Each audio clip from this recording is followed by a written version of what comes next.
सायकालीन सैर से वापस आकर बनवारीलाल ने अभी जूते खोले भी नहीं थे कि बहू ने पूछा, पापा आप रात के खाने में क्या खाएंगे?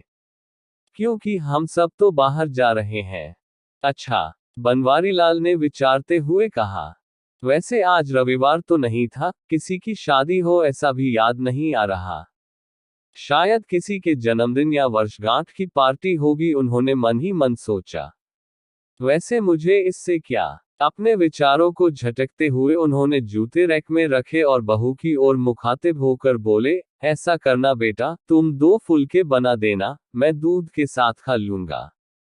पापा, 3 फुलके सुबह के रखे हैं। आप अगर। बहू ने अपना वाक्य अधूरा छोड़ दिया था, पर बनवारीलाल समझ गए थे कि बहू की नियत फुलके बनाने की नहीं है। पर सुबह की घी वाली रोटी खाएंगे तो उन्हें गैस हो जाएगी। आज सुबह भी बहू ने बिना मिर्च की सब्जी भी नहीं बनाई तो उन्हें तेज मिर्ची मसाले वाली तरकारी खानी पड़ी। अब तक खट्टी खट्टी डकारें आ रही है। इस उम्र में पेट को संभालना, हाजमे को दुरुस्त रखना किसी बिगल औलाद को संभालने से कम नहीं है, उन्होंने मन ही मन सोचा। प्रत्यक्ष में बोले, इस उम्र में सुबह की रोटी नहीं खा पाऊंगा, तुम्हें तकलीफ तो होगी, पर तकलीफ होगी आपकी बला से। कहेंगे मीठा मीठा, पर चाहिए सब ताजा ताजा। अब 2 बनाओ कि 10, काम तो उतना ही फैलेगा। आटा लगाओ, रोटी बनाओ, स्लैब साफ करो, दिन रात करते रहो इनकी चाकरी। बहू भुना भुनाते हुए उठ गई थी। बनवारीलाल के कानों में मानो किसी ने पिघला हुआ शीशा डाल दिया हो। तौबा तौबा, 2 रोटी बनाने में इतनी तकलीफ। मैंने कौन से 32 भोजन 33 तरकारी मांग ली। हद है भाई। उन्हें तेज गुस्सा आया, पर पी गए। गुस्सा भी तो वहीं पर किया जाता है जहां कोई सुनने वाला हो। आजकल बनवारीलाल का गुस्सा जितना तेजी से आता है उतनी ही तेजी से छू मंतर भी हो जाता है, पर शांत होते गुस्से के साथ मंगला की याद तेजी से आई और चिपक गई गलबाहियां डालकर। याद नहीं मंगला के रहते उन्होंने कभी बासी रोटी खाए हो। रोटी के साथ तरकारी के अलावा 10 चीजें और धर देती थी, मिठाई, नमकीन, पापड़, अचार, दही, छाछ, जाने क्या क्या। पर आज सोचकर उन्हें चक्कर आने लगे। बहू रहने दो, मैं सुबह की रोटी ही खा लूंगा।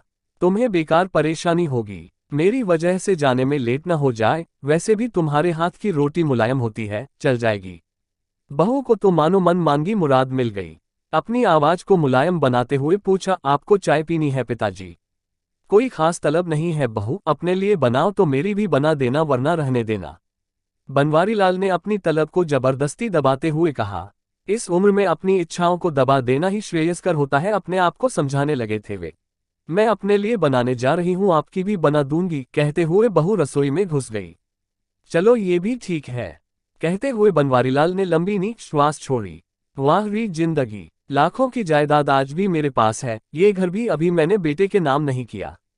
इकलौता बेटा है तू मेरा, मरने के बाद तुम्हारा ही है, कहकर बेटे की इस तरह की पेशकश वे कई कई बार ठुकरा चुके हैं। बैंक अकाउंट में भी काफी पैसा जमा है, इसके बाद भी अगर एक प्याली चाय और 2 ताज़ा गर्म रोटी के लिए तरस जाए तो उन बूढ़ों की क्या हालत होती होगी जिनके पास जमा पूंजी के नाम पर अतीत की यादों के अलावा कुछ भी नहीं होता। बनवारीलाल ने आराम कुर्सी पर आंखें बंद की तो तुरंत मंगला मैडम उपस्थित हो गई। इसलिए कहती थी, थोड़ा बहुत रसोई काम हर मर्द को आना चाहिए, पता नहीं कब क्या जरूरत पड़ जाए। अपने हाथ जगन्नाथ होते हैं। वो हाथों को नचाकर बोली तो बनवारीलाल हंस पड़े। आपको हंसी आ रही है? अरे भाई, जरूरत पूछकर तो नहीं आती, कम से कम आदमी को भूखा तो नहीं रहना पड़ता। पर आपने तो चाय बनाना भी नहीं सीखा। उस समय अगर मेरी बात सुन ली होती तो आज यह दिन। मंगला की अधूरी बात का अर्थ और दर्द दोनों को बखूबी समझते थे वो, पर क्या कहे। जो देह से अनुपस्थित हो उसकी बात का क्या जवाब देते वो। जब से मंगला गई है बनवारीलाल का आधा दिन और पूरी रात इसी तरह की प्रतिध्वनियों से आच्छादित रहती है। बनवारीलाल की आंखों से आंसू छलक कर गालों पर लुढ़क गए, मानो मंगला ने अपनी उपस्थिति को जीवंत कर दिया हो। जब तक मंगला थी गृहस्थी का कोई काम उन्होंने किया हो ऐसा उन्हें याद नहीं। बस आर्थिक पक्ष का ध्यान रखना ही उनकी जिम्मेदारी थी, जिस पर उनकी पकड़ हमेशा ही बनगाए मजबूत रही। उनके कब्जे के व्यापार ने सदैव उनका साथ दिया, जिसकी बदौलत घर बनाना, बच्चों की पढ़ाई, शादियां सब आराम से संपन्न हो गई और जरूरत भर पैसा आज भी हाथ में है। यूं मंगला के हाथों में अच्छी बरकत थी। फिजूल खर्ची तो नाम मात्र भी नहीं थी। न ज्यादा महंगे कपड़ों और गहनों का शौक, न ही कहीं किटी पार्टी, न ही आए दिन फिल्म जाने की ललक, न होटलों का कोई शौक। सदैव दूसरों कुछ खुशी में खुश होती वो सुधागर गृहिणी बनवारीलाल के किसी पुण्य का फल रही थी। यूं बनवारीलाल भी भरपूर प्यार और इज्जत करते थे अपनी पत्नी मंगला की, पर कभी उसके सामने इस बात का इजहार नहीं कर पाए। काश कभी उसकी तारीफों के पुल बांध पाते, कभी बालों में गजरा लगा पाते, कभी बाहों में बाहें डाले घूमने जा पाते, कभी फिल्म देखते हुए किसी रोमांटिक सीन पर थिएटर में ही बाहों में जकड़ा लेते। ऐसे न जाने कितनी बातें जो वे करना तो चाहते थे पर कर नहीं पाए। कभी आई लव यू मंगला जैसे अदद 4 शब्द भी नहीं बोल पाए। रोजमर्रा की भागम भाग का असर कहें या जिम्मेदारियों के बोझ तले दबे हुए इंसान की मजबूरी या फिर इसे झिझक नाम दे, पर सच्चाई यही थी कि कहने सुनने की बहुत सी बातें मन में धरी की धरी रह गई, जिसकी कसक मंगला के जाने के बाद उन्हें हमेशा महसूस होती रही। पर अब पछताए क्या तहो जब चिनिया चुग गई खेत। वो सोचते काश कभी तो मंगला को पास बिठाकर हाथों में हाथ लेकर आई लव यू कहा होता, कभी तो गान गाई में बिठाकर बेमतलब दूर तक सैर करवा दी होती, कभी शाम को आते हुए खुशबू से लबरेज वेनी ले आते, कभी तो कोई सरप्राइज दे देते। पर नहीं, ऐसा कुछ भी नहीं कर पाए वे। यहाँ तक कि माता वैष्णो देवी के दर्शन करवाने के लिए मंगला ने कई बार कहा, पर उसकी ये इच्छा हर साल अगले साल पर टल जाती और वे इसे भी पूरी नहीं कर पाए। गृहस्थी और जिम्मेदारियों की चक्की में पिसते हुए कब मंगला की इच्छाएं उसकी मौन साधना में तब्दील हो गई पता ही नहीं चला। जब उनकी शादी हुई हनीमून जाने का प्रचलन शुरू हो चुका था, पर शर्मीले बनवारीलाल ये सुख भी मंगला को नहीं दे पाए। कभी कभी शुरुआती दिनों में मंगला हनीमून पर न ले जाने का मीठा ताना बनवारीलाल को देती, पर वे हंसकर कहते, जब भी घूमने जाएंगे तभी हनीमून समझ लेना, प्रेम कभी पुराना होता है क्या, घूमने जाना कौन सी बंगाई बात है, बस जिम्मेदारियों से जरा राहत मिले तो चलें। पर न नौ मन तेल हुआ न ही राधा नाची। पहले माता पिता की सेवा, फिर बच्चे, गृहस्थी के सैकड़ों झंझटों के बीच सैर सपाटा, मौज मस्ती के लिए अवकाश कहीं था ही नहीं। उन्होंने देखा काव्या और कुंतल दोनों ट्यूशन से घर लौट आए थे। आते ही बस्ता फेंका और चढ़ गए बनवारीलाल के कंधों पर। दादू चलो नीचे चलते हैं। बस यही कुछ पल होते हैं जब बच्चों के साथ वे बच्चा बनकर सब कुछ भूल जाते हैं। इनकी मुस्कुराहट देखकर जिंदगी को 2 पल का सुकून मिलता है। बनवारीलाल कुछ कहते इससे पहले बहू की आवाज आई, चलो छोड़ो दादू को, आज पार्टी में जाना है, पापा आते ही होंगे, पहले कुछ खा पी लो फिर पार्टी के लिए तैयार हो जाओ। अनुशंसित बच्चों की गलबाहियां ढीली पड़ गई। वो माँ के पास दौड़ गए। काव्या 8 साल की थी तो कुंतल 10 साल का। बस इनकी संगत में बनवारीलाल सारी व्यथा भूल जाते हैं। निश्चल निष्कपट इनकी मुस्कुराहट, मीठी मीठी बातें, छोटी छोटी फरमाइशें मन मोह लेती है। जब भी इनके साथ होते हैं दुनिया को क्या, खुद को भी भूल जाते हैं वे। बच्चों की दुनिया मनोरम होती है, बनावट से दूर, एकदम सच्ची। का रूप देखना हो तो कहीं दूर जाने की आवश्यकता नहीं, बस बच्चों को जी भर निहार लो, इनकी मासूमियत को आंखों में भर लो, उनके साथ बच्चे बन जाओ। सारा तनाव, सारी थकान, सारी परेशानियों छुमंतर सोचते हुए बनवारीलाल बालकनी में आ गए। हल्की सी ठंडी हवा ने उनका स्वागत किया तो उन्होंने दोनों हाथों को आपस में लपेट लिया। मंगला फिर उपस्थित थी। अरे मफलर, शॉल कुछ तो लपेट लो बदन पर, आपको ठंड लग जाएगी। फिर न कहना कि बताया नहीं। बनवारीलाल हल्के से मुस्कुरा दिए, फिर किसी ढीठ बच्चे की तरह वहीं कुर्सी खींचकर बैठ गए। देखा पवन भी आ गया है। बहू उनकी चाय बालकनी में पकगा गई, जिसे वे घूंट घूंट पी रहे थे। पी क्या रहे थे, बाकायदा निगल रहे थे। न अदरक न इलायची, बस कम चीनी वाला गर्म पानी भर थी। हाँ, आज बहू के जाने के बाद खुद अपनी चाय बनाऊंगा। अदरक इलायची डालकर मसाले के साथ अच्छी शक्कर वाली मीठी चाय, और उसी के साथ खा लूंगा 2 रोटी सुबह वाली। रोटी के बारे में सोचकर मुंह का जायका फिर बिगड़ गया, पर कोई उपाय नहीं था। चाय सुनगा कर वे रसोई में कप रखने गए। देखा बहू बेटे के कप पहले से ही धुले हुए हैं। उन्होंने चुपचाप अपना कप धोकर रख दिया। हाय री किस्मत, किसी मर्द को बुढ़ापे में बिना औरत का न रखना। न जीते बनता है न मरते। वो अपनी राय राम लिखने वाली पुस्तक उठकर फिर बालकनी में आकर बैठ गए। हवा में ठंडक अब और बढ़ गई थी। सब पंछी अपने अपने नींद की ओर लौट रहे थे। शांत आसमान में बादलों के सफेद टुकड़े इस तरह फैले हुए थे मानो सफेद परियां अपने पंखों को फैलाते हुए नृत्य कर रही हो। अस्ताचल की ओर जाता हुआ सूरज आसमान में अपनी अरुमानिमा बिखरते हुए धरती से कल फिर आने का वादा करता हुआ मुस्कुरा रहा था। ये सब देखने और महसूस करने के क्रम में उनकी नज़र बालकनी की मुंडेर पर रखी हुई तुलसी पर पनगाई तो लगा। झरझर झरते तुलसी के मुरझाए पत्ते अपनी दुर्दशा की शिकायत सीधे सीधे बनवारीलाल से कर रहे थे। उन्होंने एक लोटा पानी लाकर तुलसी में डाल दिया और उसे निहारने लगे। 2-4 मिनट बाद ही उन्हें लगा कि तुलसी का मुरझाए चेहरे पर मुस्कान लौट आई थी, जिसे देखकर उनके चेहरे पर भी स्मित उभर आया था। उन्होंने मन ही मन रोज तुलसी की सार संभाल करने और पानी पिलाने का संकल्प लिया तो एक आत्मसंतुष्टि से भर उठे वे। उन्हें याद आया मंगला रोज सुबह तुलसी मैया को पानी पिलाती और सांझ के समय तुलसी के बारे पर दिया जलाते हुए जाने क्या क्या गाती थी। अब तो संध्या दीपक न भगवान के आगे जलता है न तुलसी जी के बारे पर। जाने कितनी बातें, कितने संस्कार और कितनी परंपराएं हैं जो मंगला के साथ ही इस घर से विदा हो चुकी है। बेचारी बहू भी क्या क्या करे। घरेलू काम, बाजार, बच्चों की देखभाल, किटी पार्टी, रिश्तेदारी, सहेलियां। एक अनार 100 बीमार। सास थी तो सहारा था। वैसे सुबह बाजार से सौदा, ताज़ा फल सब्जियां बनवारीलाल ले आते थे। शाम को कुंतल और काव्या को पढ़ा भी देते, पर उससे क्या होता है। मंगला, अभी इस घर को और मुझे तुम्हारी बहुत जरूरत थी। तुमने तो धोखा दे दिया मुझे। साथ निभाने का वादा तोड़कर मझधार में छोड़कर चली गई मुझे। न देखभाल का अवसर दिया न सेवा का। बस 3 दिन बुखार और चली गई। भला ऐसे भी कोई जाता है। बनवारीलाल की आंखों में नमी उतर आई थी। बाबूजी कहाँ बैठे हो आप? ठंडी हवा आ रही है और आप बालकनी में बैठे हो, ठंड लग जाएगी। चलिए भीतर। बेटे ने कहा तो वे आज्ञाकारी बच्चे की तरह उठकर भीतर आ गए।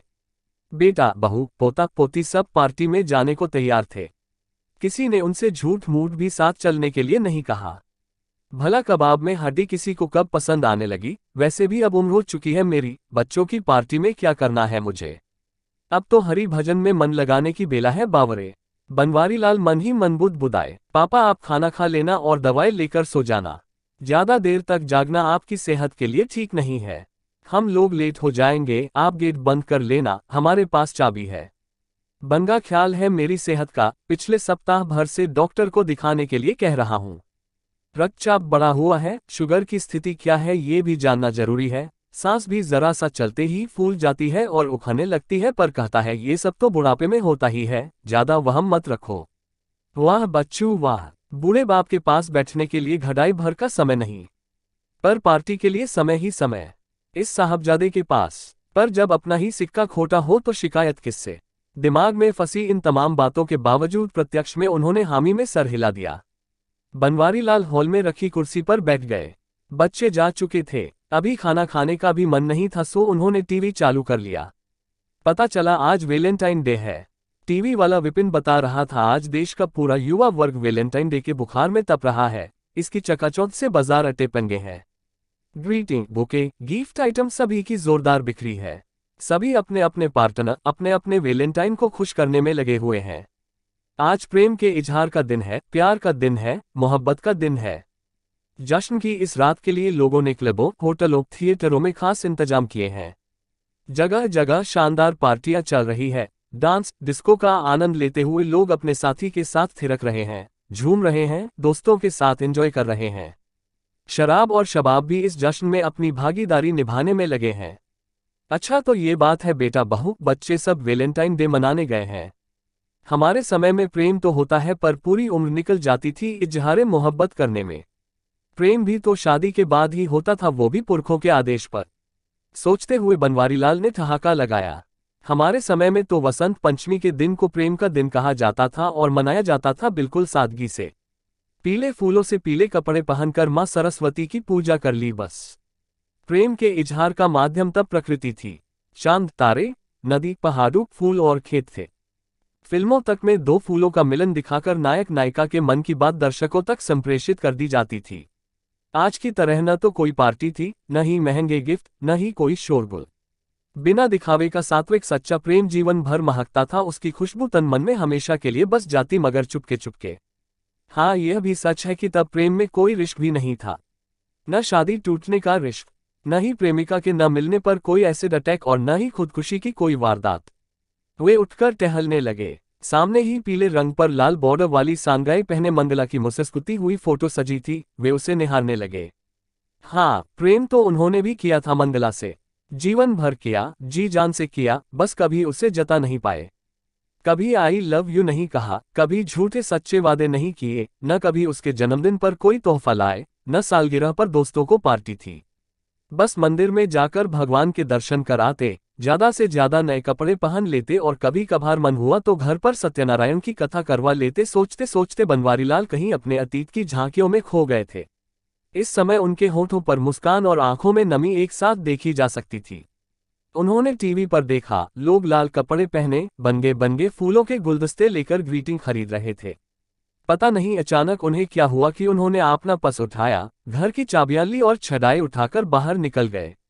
शीत हवाओं ने उनका स्वागत किया तो शरीर में झुरझुरी सी हुई, पर बिना परवाह किए वे पैदल ही आगे बढ़ने लगे। जगमगाता शहर, दौड़ते वाहन, चमकीले लाल परिधान पहने हुए स्त्री पुरुष भागे जा रहे थे, मानो सबकी लॉटरी आज ही निकलने वाली हो। सबके बीच चलते हुए बनवारीलाल ऐसे लग रहे थे मानो किसी शानदार फूलों वाले बगीचे के बीच अटका पौधा। इन सब से बेखबर बनवारीलाल का दिल, दिमाग और मन तीनों अपने जीवन के घटनाक्रमों में लगातार उलझ रहा था। बार बार मंगला को याद करते आंसू पहुंचते हुए नुक्कड़ तक जा पहुंचे। उनकी सांस अब फूलने लगी थी। नुक्कड़ के आइसक्रीम पार्लर पर अच्छी खासी भीड़ थी।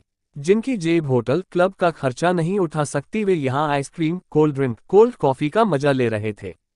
उखड़ती हुई सांसों के उतार चढ़ाव को महसूस करते हुए वे वहीं पर एक कुर्सी पर विराजमान हो गए। तभी एक बैलून बेचने वाली लड़की ने पुकारा, दादा बैलून लोगे? घर जाना है, बस थोड़े से ही बचे हैं। बनवारीलाल ने देखा, लगभग 10-12 रंग बिरंगे गुब्बारे थे। गुब्बारे मंगला को भी खूब पसंद थे। जब बच्चे छोटे थे वो उनके साथ गुब्बारों से खूब खेलते हुए खुद भी बच्ची बन जाती थी। पर अभी वो बैलून लेकर क्या करे? बैलून बेचने वाली की आंखों में सच्चाई और मासूमियत उनका ध्यान खींच रही थी। मंगला जब भी बाहर निकलती 2-4 रूपों की रेजगारी जरूर लेकर निकलती थी, जो जरूरतमंदों में बांट देती थी। कभी वो टोकते तो हंसकर कहती, भगवान का शुक्र है कि हमें लेने वालों की नहीं देने वालों की कतार में रखा है, और 1-2 रूपों के बदले आपको लाखों की दुआ मिलती है, फिर इतना सा बचाकर हम कोई महल तो खंगा नहीं कर पाएंगे। बनवारीलाल ने उस लड़की को पूरे 200 रुपए दिए और सारे बैलून खरीद लिए। लंग की विस्फारित नेत्रों से उनको देखते हुए बैलून उन्हें देकर चली गई, पर जाते जाते भी 3-4 बार मुंह मोड़ कर पीछे देखती रही। बनवारीलाल हाथों में पकड़े रंग बिरंगे बैलून निहार रहे थे, आंखों से टप टप टप आंसू बह रहे थे। फिर अचानक जाने उन्हें क्या हुआ, उन्होंने आंसू पोंछे और बीच सड़क पर आ गए। बैलून हवा में उड़ाते हुए जोर से चिल्लाए, मंगला, आई लव यू, आई। उनकी सांस तेजी से फूलने लगी।